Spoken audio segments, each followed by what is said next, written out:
Good evening. आज मैं आप सबों के बीच सामाजिक आर्थिक एवं राजनीतिक विज्ञान कक्षा 7 के जितने भी इम्पोर्टेंट क्वेश्चन जो कि आने वाले आगामी बीपीएससी के लिए महत्वपूर्ण होने वाले हैं, उन सभी का संग्रह आप सबों के बीच में लाया हूं और यह एससीईआरटी से मैंने निकाला है इतने सारे क्वेश्चनों को। अगर वीडियो अच्छा लगे तो लाइक, शेयर और कमेंट जरूर कीजिएगा। तो चलिए आज का मैं यह एससीईआरटी कक्षा 7 के राजनीतिक जीवन की कुछ महत्वपूर्ण क्वेश्चन को पूरे किताब का शॉर्ट रिवीजन बहुत कम समय में करते हैं। तो पहला पॉइंट है, आपने अफ्रीका प्रवास के दौरान एक बार गांधी जी रेलगाड़ी द्वारा डरबन से प्रिटोरिया जा रहे थे। गांधी जी के पास प्रथम श्रेणी का टिकट रहते हुए भी उसे उतार दिया गया था। मतलब कि गांधी जी जब डरबन में रेलगाड़ी से जा रहे थे तो उनके पास प्रथम श्रेणी का टिकट रहते हुए भी उसे उतार दिया गया था। दूसरी पॉइंट, दलित समाज में दबे एवं उपेक्षित लोग को दलित कहा जाता है। महादलित दलितों में सबसे पीछे रह गए समूह को बिहार में पहली बार महादलित कहा गया। अमेरिका में नागरिक अधिकार आंदोलन सिविल राइट्स मूवमेंट एक प्रमुख उदाहरण है। अमेरिका में नागरिक अधिकार आंदोलन सिविल राइट्स मूवमेंट इसका एक प्रमुख उदाहरण है। यह आंदोलन 1 दिसंबर 1955 की घटना को बताता है। अमेरिका में सन 1964 के नागरिक अधिकार अधिनियम द्वारा श्वेत और श्वेत के आधार पर भेदभाव पर रोक लगा दी गई। मतलब अमेरिका में 1964 में नागरिक अधिकार अधिनियम आया जिसमें श्वेत और श्वेत के आधार पर भेदभाव पर रोक लगा दी गई। सरकार 3 स्तर पर काम करती है, स्थानीय, राज्य और केंद्र। स्थानीय जो कि हमारे ग्रामीण इलाके में, राज्य जितने भी राज्य हैं उनके लिए, और केंद्र में केंद्र सरकार काम करती है। भारत के सभी राज्यों में एक विधानसभा है। इस सभा के सदस्यों को विधायक या एमएलए कहते हैं। कुल विधानसभा क्षेत्रों में जिस राजनीतिक दल को आधे से ज्यादा निर्वाचन क्षेत्रों में जीत मिलती है, राज्य में उस दल को बहुमत माना जाता है। मतलब अगर किसी भी राज्य में चुनाव जीतने के लिए आधे से अधिक सीट विधायक जीतती है तो उसे वहां पे निर्वाचन क्षेत्र का बहुमत दल माना जाता है। बिहार में कुल 243 विधानसभा क्षेत्र हैं। विधानसभा में कुल विधायकों की संख्या 243 है। विधानसभा में कुल विधायकों की संख्या 243 है। राज्य का पूरा प्रशासन राज्यपाल के नाम से ही चलाया जाता है। राज्यपाल राज्य प्रशासन के संवैधानिक प्रधान होते हैं। राज्यपाल को मुख्यमंत्री एवं मंत्री परिषद की सलाह से कार्य करना होता है। भारत के प्रत्येक राज्य में विधानसभा है, परंतु कुछ राज्य बिहार, आंध्र प्रदेश, उत्तर प्रदेश, कर्नाटक, महाराष्ट्र एवं जम्मू कश्मीर के विधानमंडल में द्वितीय सदन के रूप में विधान परिषद है। इसे उच्च सदन भी कहा जाता है। यह एक अस्थायी सभा होती है जो कभी भंग नहीं होता है। आपसे पूछा जा सकता है अस्थायी सभा कौन होती है जो भंग नहीं होती है, तो वह होती है विधानसभा। विधान परिषद के सदस्यों की समस्त संख्या उस राज्य के विधानसभा के कुल सदस्यों की संख्या के 1/3 से अधिक और किसी भी दशा में सदस्यों की संख्या 40 से कम नहीं होगी। इसके बाद झारखंड के अलग राज्य बनने के बाद बिहार विधान परिषद में कुल 75 सीट है। कितने सीट हैं बिहार विधानसभा में? 75। और जब आपसे पूछा जाए कि विधानसभा क्षेत्र में कितने सीट है तो 243 और विधान परिषद में 75 सीट है, जिसमें कि स्थानीय निकाय द्वारा 24, विधानसभा सदस्य द्वारा 27, स्नातक द्वारा 6 एवं शिक्षकों द्वारा 6 निर्वाचित सदस्य होते हैं। शेष 12 सदस्य राज्यपाल द्वारा मनोनीत होता है। आपसे यह क्वेश्चन पूछा जा सकता है कि राज्यपाल द्वारा कितने सदस्य मनोनीत किए जाते हैं, तो 12 सदस्य। सभी विधायक जो विधानसभा में एकत्र होते हैं वे कानून बनाते हैं, उसे विधायिका कहा जाता है। हमारे देश में प्रत्येक 1000 बच्चा जब पैदा होता है उसमें से 300 बच्चों का वजन बहुत कम होता है। 1 लाख औरतों में से 400 औरतें बच्चे के जन्म देते समय ही मौत हो जाती है। लिंग मनुष्य की जैविक संरचना है। क्वेश्चन पूछा जाता है कि लिंग मनुष्य का क्या है, तो एक जैविक संरचना है। बच्चों को जन्म देने एवं स्तनपान जैसे कार्य महिलाओं के विशिष्ट एवं प्राकृतिक गुण होते हैं। अक्सर लोग जेंडर का अर्थ लिंग, जेंडर का अर्थ होता है लिंग यानी स्त्रीलिंग व पुल्लिंग के लिए करते हैं। जेंडर हमारे सामाजिक व्यवहार को दर्शाता है। भारत में 83% ग्रामीण महिलाएं खेतों में काम करती है। मैसूर की के निनगम्मा भारत की प्रथम महिला बस ड्राइवर थी। आपसे पूछा जा सकता है भारत की प्रथम महिला बस ड्राइवर कौन थी, तो मैसूर की के निनगम्मा। इसके बाद है महिलाओं ने दहेज के खिलाफ 1980 के दशक में जोरदार आंदोलन चलाया।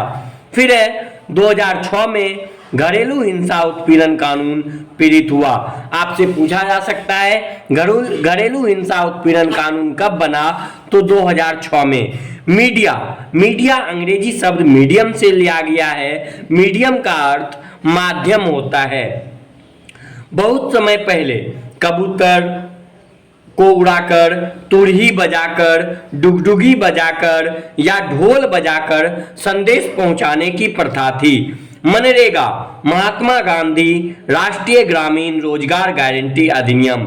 आपसे पूछा जा सकता है मनरेगा का फुल फॉर्म, तो महात्मा गांधी राष्ट्रीय ग्रामीण रोजगार गारंटी अधिनियम, जो कि 2 अक्टूबर 2009 से पूर्व इसे नरेगा के नाम से जाना जाता था। मतलब 2 अक्टूबर 2009 से पूर्व इसे नरेगा के नाम से जाना जाता था।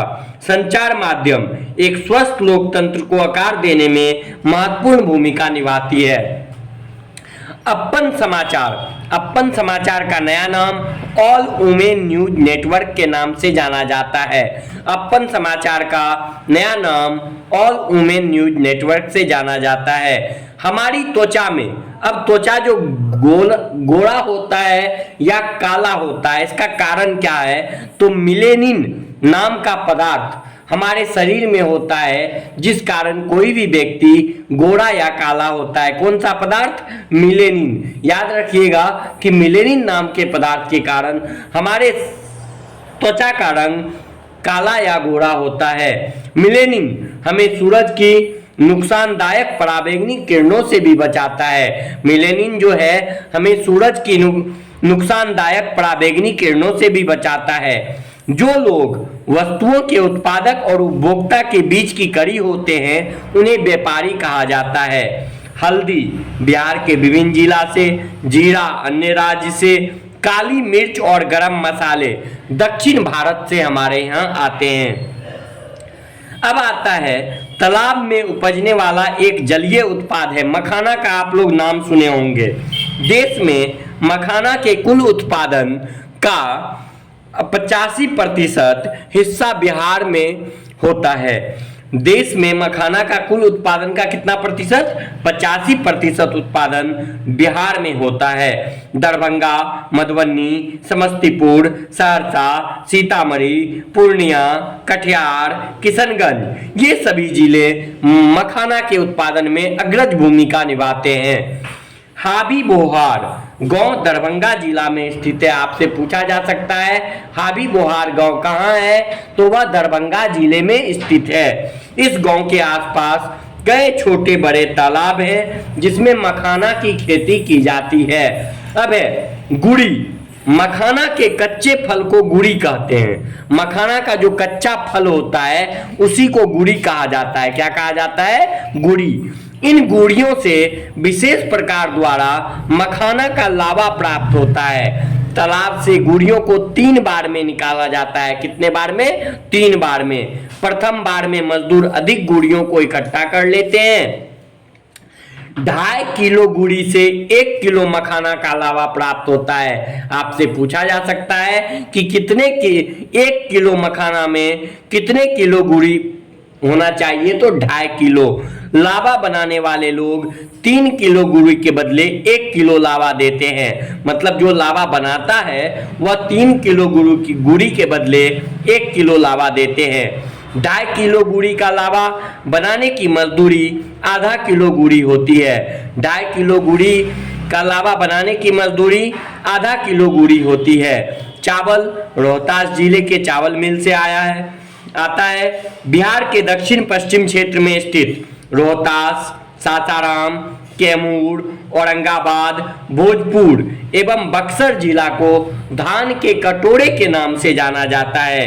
बिहार के दक्षिण पश्चिम क्षेत्र में स्थित रोहतास, सासाराम, कैमूर, औरंगाबाद, भोजपुर, बक्सर जिले को धान के कटोरे के रूप में जाना जाता है, जहां बिहार के कुल चावल उत्पादन का 30% से अधिक का उत्पादन होता है। बिहार में रोहतास, चंपारण, सिवान, मुजफ्फरपुर, नालंदा, पटना, भोजपुर, सहरसा, भागलपुर, मुंगेर, गया ये सब जिले गेहूं की खेती यहाँ पे अच्छी होती है। बिहार में पश्चिम चंपारण, समस्तीपुर, बेगूसराय, मुजफ्फरपुर, खगड़िया और रोहतास सरसों उत्पादक वाले जिले हैं। कौन कौन? पश्चिम चंपारण, समस्तीपुर, बेगूसराय, मुजफ्फरपुर, खगड़िया और रोहतास।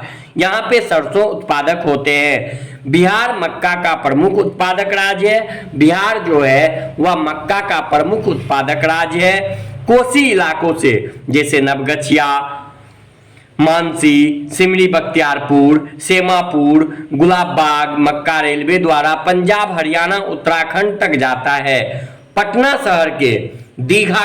शहर में एक जगह है दीघा का दूधिया मालदह एवं भागलपुर का जर्दालू आम अपने स्वाद और सुगंध के लिए काफी प्रसिद्ध है। भारत की कुल लीची उत्पादन का लगभग 80% बिहार में होता है। मुजफ्फरपुर क्षेत्र में सबसे ज्यादा लीची उत्पादन होता है और हम लोग जानते भी हैं कि वहाँ का शाही लीची पूरे वर्ल्ड में फेमस है। मतलब हमारे देश में तो फेमस है ही, बाहर के देशों में ही भी मुजफ्फरपुर का लीची फेमस है। जूट बिहार की एक प्रमुख फसल है। पूर्णिया के गुलाबबाग में जूट की बहुत बड़ी मंडी है। 1991 में सरकार ने राज्य को जलकर से मुक्त करने की घोषणा किया था, क्योंकि मछुआरों के लिए जो जल पे मछली जो उत्पादन करते थे, मारते थे, उनके लिए कर लगा दिया गया था। बाद में इन लोगों के संघर्ष के परिणाम 1991 में इन लोगों को जलकर से मुक्त कर दिया गया। हौसले बुलंद हो तो फासले करीब हैं, हौसले बुलंद हो तो फासले करीब हैं, हो जिगर में दम अगर तो मंजिले क्या दूर है। ये कथन किनका है? तो विनोबा भावे का है। तो आज मैं आप सभी के बीच में मात्र 13 मिनट में पूरे SCRT का निचोड़ क्लास 7th का लाया हूं। अगर वीडियो अच्छा लगे तो शेयर जरूर कीजिएगा और हमारे चैनल को सब्सक्राइब करना नहीं भूलिएगा। धन्यवाद।